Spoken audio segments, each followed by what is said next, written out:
ঈশ্বরচন্দ্র রায় এবং ডাকসুর সাবেক বিপি আমানুল রহমান তারাও আছেন। তাদের সাথে সমন্বয় করেই আমরা কাজ করতে চাই আগামীতে।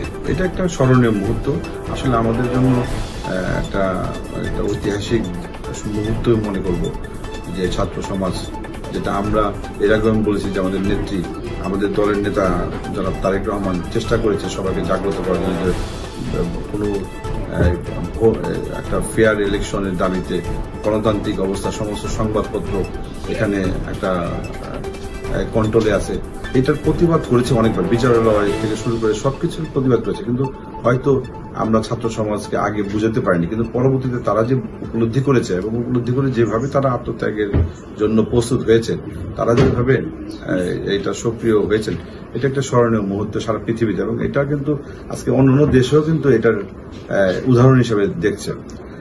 গত যে 17 এই যে দীর্ঘ সময় লাগলো, আমরা কিন্তু এই জাতীয়তাবাদী দল এবং তার এই সরকার বিরোধী যারা ছিলেন তারা কিন্তু অনেক চেষ্টা করেছেন।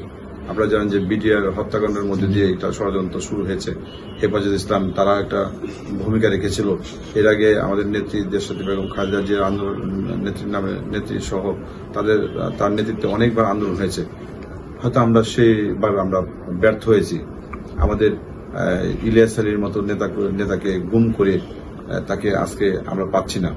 সালাউদ্দিন সাহেব, যেটা আমাদের এখন প্রায় ভারতের 9 বছর ছিলেন, তাকে এখান থেকে গুম করে দেশের বাইরে নিয়ে গেছে। এরকম কিন্তু অনেক উদাহরণ রেখেছে।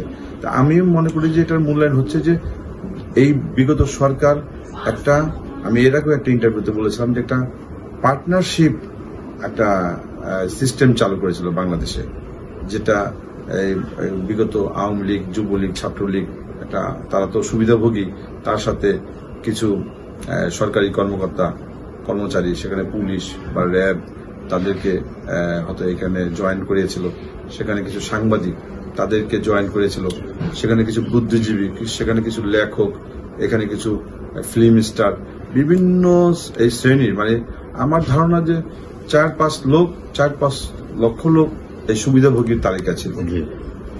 শোষণ করেছে 18 কোটি মানুষকে এই গত 17 দিনে। কিন্তু এই ছাত্র সমাজের এই আত্মত্যাগ প্রয়োজন হতো না।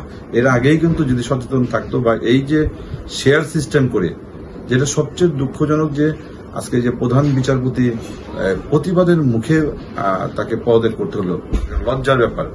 সরকারের রাজনৈতিক দলের পদত্যাগ মানুষ চায়, কিন্তু প্রধান বিচারপতির পদত্যাগ বাধ্য হয়ে কিন্তু পদত্যাগ করেছে। অর্থাৎ সবচেয়ে বড় আজকে যে অবস্থার এই জন্য, এই দেশের যে অবস্থা, এই জন্য কিন্তু বিচারালয় কিন্তু সবচেয়ে গুরুত্বপূর্ণ আজকে ভূমিকা রেখেছে। এই যে স্বৈরাচারকে বড় করার পেছনে কিন্তু বিচারালয়, এবং এই বিচারালয় সহ কিন্তু এইটার সাথে শেয়ারে তারা ছিল, এবং শেয়ারে থেকে তারা সারা বাংলাদেশে লুটপাট করেছে।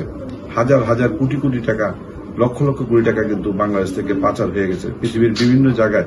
আজকে কিন্তু বড় বড় প্রতিষ্ঠানের মালিক বাঙালি, যেটা জনগণের প্রসারিত অর্থের টাকা।